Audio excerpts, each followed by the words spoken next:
Hi friends, నమస్తే. నేను మీ నాగేశ్వర్ దేవులపల్లి. మీరు చూస్తున్నారు మనసేవ తెలుగు యూట్యూబ్ ఛానల్.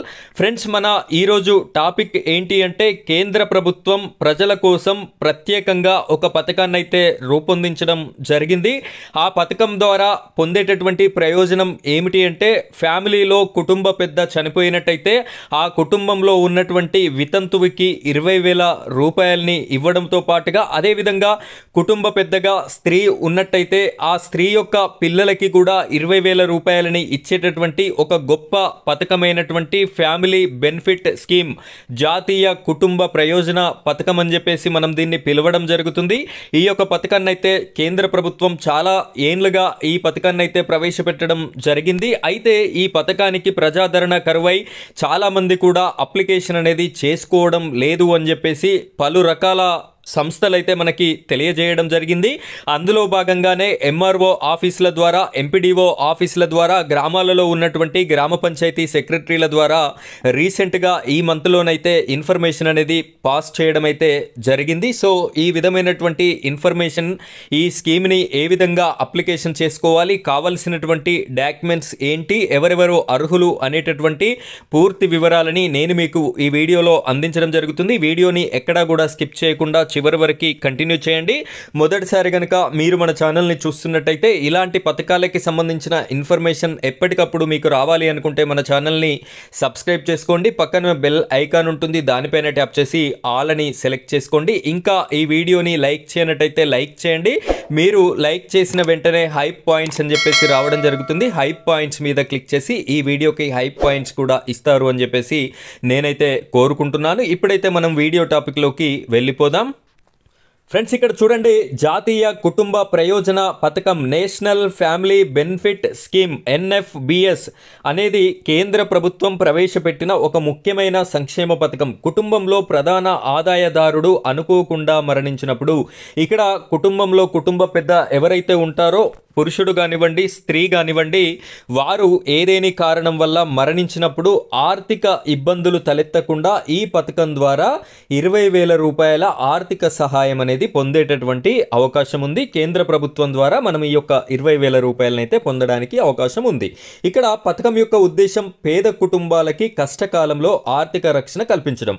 మనందరికీ తెలుసు, కుటుంబంలోని కుటుంబ పెద్ద చనిపోయినట్టయితే ప్రధాన ఆర్థిక వనరు దూరం అవుతుంది. ఆ కుటుంబం అష్ట కష్టాలలో ఉంటుంది. కాబట్టి ఆ యొక్క కుటుంబానికి కేంద్ర ప్రభుత్వం 20,000 రూపాయల ఈ డబ్బును ఇస్తూ ఆర్థిక రక్షణని కల్పించడం అయితే జరుగుతుంది. ఈ యొక్క స్కీమ్ ద్వారా ప్రధాన ఆదాయ వనరు కోల్పోయిన కుటుంబానికి జీవనాధారంగా నిలవడం. అర్హతలు మనం ఒకసారి చూసుకున్నట్టయితే దరఖాస్తుదారు కుటుంబం BPL జాబితాలో ఉండాలి. BPL బిలో ప్రావర్టీ లైన్ అని చెప్పేసి అంటాం కదా, ఈ పరిధిలో ఉండాలి. ఖచ్చితంగా తెల్ల రేషన్ కార్డు కలిగి ఉన్నటువంటి వారికి మాత్రమే అవకాశం అయితే ఉంటుంది. అయితే మరణించిన వ్యక్తి 18 సంవత్సరాల నుండి 59 సంవత్సరాల మధ్య వయసు కలిగి ఉండాలి. ఇక్కడ 60 సంవత్సరాలు దాటినట్టయితే వాళ్ళు వృద్ధుల కిందికి వస్తారు. కాబట్టి 59 సంవత్సరాల లోపు ఉన్నటువంటి వారైతేనే వారికి ఈ యొక్క స్కీమ్ అయితే వర్తించేటటువంటి అవకాశం ఉంది. మరణించిన వ్యక్తి కుటుంబానికి ప్రధాన ఆదాయదారుడు కావాలి. సో ఈ కుటుంబానికి వారే ఆదాయ వనరుగా ఉండాలి. అంటే కుటుంబ పెద్దగా వారు మాత్రమే ఉండాలి. ఇంకా మనం దీనికి సంబంధించి పూర్తి వివరాలు చూసుకున్నట్టయితే ఇక్కడ మనం ఒకసారి క్లారిటీగా చూసినట్టయితే కుటుంబ ఆదాయం 60,000 లోపు ఉండాలి, సంవత్సర ఆదాయం అని చెప్పేసి కూడా మెన్షన్ చేశారు. చనిపోయిన వ్యక్తి 12/4/2017 తర్వాత ఇక్కడ మనకి కట్ ఆఫ్ డేట్ అనేది ఇవ్వడం జరిగింది. 12/4వ నెల 2017 తర్వాత చనిపోయిన ప్రతి ఒక్కరు కూడా ఈ పథకానికి అప్లికేషన్ అనేది చేసుకోవచ్చు. లభించే ప్రయోజనం, ఒకసారి చెల్లింపు రూపంలో 20,000 ఆర్థిక సహాయాన్ని అందించడం అయితే జరుగుతుంది. ఈ మొత్తం నేరుగా లబ్ధిదారుల బ్యాంకు ఖాతాలోనే జమ అవుతుంది. మీకు ఎవరి దగ్గరికి వెళ్ళి బతిమలాడాల్సినటువంటి అవసరం లేకుండా బ్యాంకు ఖాతాలోనే జమ అవుతుంది. అయితే దీనికి ఏ విధంగా అప్లికేషన్ చేసుకోవాలి, కావలసినటువంటి ధృవపత్రాలు ఏంటి అంటే ఇక్కడ డెత్ సర్టిఫికేట్ అనేది కంపల్సరీ ఉండాలి. BPL కార్డు, ఆదాయ ధృవీకరణ పత్రం, ఇవి రెండు కూడా ఉండాలి. ఆధార్ కార్డు అనేది ఉండాలి. కుటుంబ సభ్యుల గుర్తింపు పత్రాలు, ఇప్పుడు మీరు ఎవరైతే అప్లై చేస్తున్నారో మీరు చనిపోయినటువంటి వారి కుటుంబానికి సంబంధించిన వారే అనడానికి దానికి కుటుంబ సభ్యుల పత్రాలు కూడా ఉండాలి. నెక్స్ట్ వచ్చేసి బ్యాంక్ ఖాతా వివరాలు, బ్యాంక్ ఖాతా వివరాలను కూడా రాయాలి. ఇక్కడ ఎక్కడ దరఖాస్తు చేసుకోవాలి అంటే ఇక్కడ ఆంధ్రప్రదేశ్ రాష్ట్రంలో ఉన్నటువంటి వారైతే గ్రామ వార్డు సచివాలయం మండల పరిషత్ కార్యాలయం, జిల్లా సామాజిక సంక్షేమ శాఖ కార్యాలయం ద్వారా అప్లికేషన్ అనేది చేసుకోవచ్చు.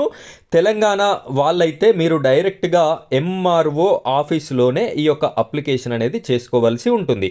ఎంఆర్ఓ గారికి ఈ డాక్యుమెంట్స్ అన్నీ కలిపి మీరు ఈ పథకానికి అప్లికేషన్ సెట్ అనేది ఇచ్చినట్టయితే మీ యొక్క బ్యాంకు ఖాతాలోనే ఈ డబ్బులు అనేది పడేటటువంటి అవకాశం అనేది ఉంది. సో ఈ పథకానికి అర్హత కలిగి ఉన్నటువంటి పేదవాళ్ళు, బీపీఎల్ పరిధిలో ఉన్నటువంటి ప్రతి కుటుంబం కూడా ఈ విధంగా తెలంగాణ మరియు ఆంధ్రప్రదేశ్ రాష్ట్రాలకి సంబంధించిన ప్రతి ఒక్కరు కూడా అప్లికేషన్ అనేది చేసుకుంటారు అని చెప్పేసి నేను మీకోసం ఈ వీడియోని తీసుకురావడం జరిగింది. కాబట్టి ప్రతి ఒక్కరు కూడా అప్లికేషన్ చేసుకోండి. ఈ వీడియో మీకు నచ్చినట్టయితే తప్పనిసరిగా వీడియోని లైక్ చేయండి. అదేవిధంగా మన ఛానల్ని సబ్స్క్రైబ్ చేసుకొని సపోర్ట్ చేయండి. Thank you friends, thank you very much.